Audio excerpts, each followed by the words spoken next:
السلام علیکم۔ Breaking news ہے، صدر مملکت عارف علوی نے قومی اسمبلی تحلیل کرنے کی منظوری دے دی ہے۔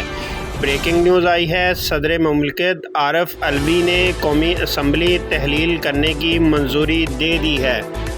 صدر مملکت عارف علوی نے وزیر اعظم عمران خان کی تجویز پر قومی اسمبلی کو تحلیل کرنے کی منظوری دے دی ہے۔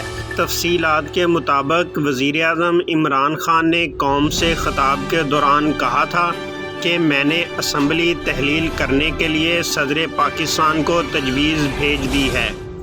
یاد رہے کہ قومی اسمبلی کا اجلاس ڈپٹی اسپیکر قاسم سوری کی زیر صدارت شروع ہوا، جس پر انہوں نے فواد چودھری کو گفتگو کا موقع دیا۔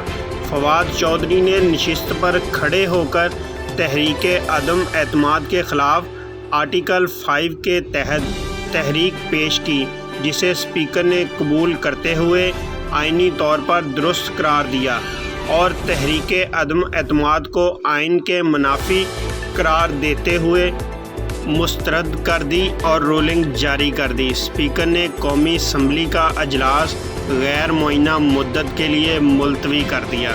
صدر مملکت عارف علوی نے قومی اسمبلی تحلیل کرنے کی منظوری دے دی ہے۔ بریکنگ نیوز ہے، صدر مملکت عارف علوی نے قومی اسمبلی تحلیل کرنے کی منظوری دے دی ہے۔